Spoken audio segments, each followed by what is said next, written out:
All right, Math 3. I'm going to jump over to section 8.3 on page 589, and we're going to start something a little bit new and different.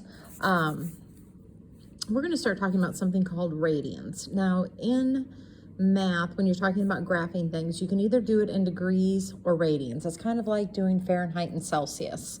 All you're doing is converting between the two, and at any point in time, there's always a degree that's related to a radians, or a radians that can be a degree.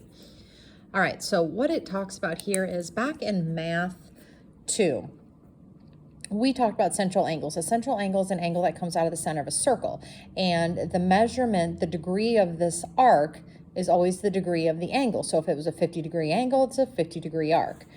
Well, what a radian is if it's when your radius meets the length of the arc. So when the length of the arc is the same as your radius, that is how many radians are in that circle.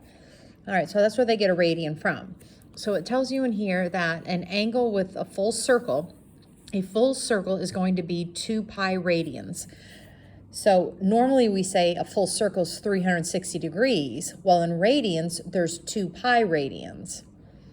All right, so a complete circle. So what that is just saying is that 2 pi is really equivalent to 360 degrees, which means pi is really equivalent to 180 degrees.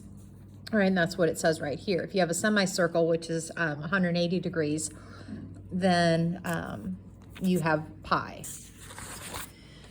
Okay, so again, it's going to talk about that over here. The same thing I just said. 2 pi radians is really that. Now, your calculators, if you would take a look at your calculators, and you'll have to worry probably about more of this next year, but if you look right here, you see degrees on your calculator. You can always switch your calculator over to radian mode. So if you are solving something with pi in it, pi is normally your radians. When you're solving something like that, you need to be in radian mode, okay? So always be aware of that next year when you're doing it. Make sure that you're in the right mode in your thing. So you have degrees and radians. All right, so what we're going to just do today, it's pretty easy. We're just going to be converting back and forth between radians and degrees. So again, like I said, similar, it's just converting between Fahrenheit and Celsius, Celsius to Fahrenheit. And here, here's what you're going to be doing to do it. So if I want to convert from degrees to radians, so I give you degrees and I ask you to put it in radians, you're going to multiply, and you don't need the word radians in here. Just know to label it radians. You're going to do pi over 180 times whatever I give you. And then down here, if I want to convert from radians to degrees, you're going to do 180 over pi. Okay, so like I said, radians are normally have pi in the answer, or they will, if I use pi in my calculator, I literally take pi divided by 2, I'm going to get a decimal. All right. But they have to label it whether it's in degrees or radians. That's how you know. If I just say 2, you're going to be like, are you 2 degrees or am I 2 radians? You know, 225, is that degrees or is that radians?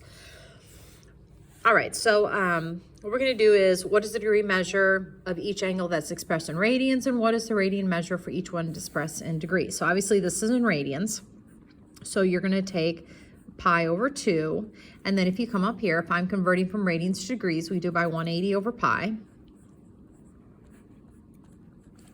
Okay, well, the pi's cancel. We have one in the numerator, one in the denominator, and then 180, and the 2 become 90 degrees. You converted. So from here on out, and kind of start memorizing a few of these. This one would be a good one to do. I'm not going to ask you to do all of them, but we'll know this in a little bit. Pi over 2 is 90 degrees, which makes sense, because didn't we just say earlier that pi is 180 degrees?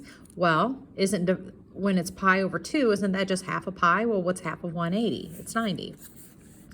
All right, so this is in degrees, so we're going to take a degree, and we want to convert it to radians. So to convert to radians, it says you're going to multiply by pi over 180. So we do pi over 180.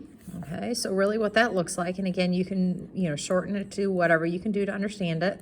So you're going to have that. Then I'm going to come over here into my calculator, and I'm going to take 225 ABC 180. All right, and you're going to get this, and then I want to convert that, or you can do it probably in your head.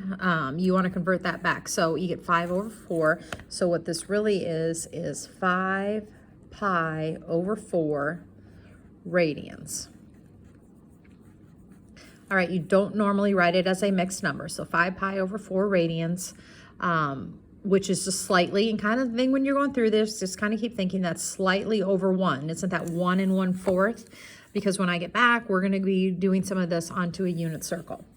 All right, so you have 2 radians. So 2 radians. So again, to convert from radians to degrees, you're going to multiply it by 180 over pi. And this time I don't have a pi to cancel, so I'm literally going to take that times that, which is 360, and take 360 divided by pi in your calculator.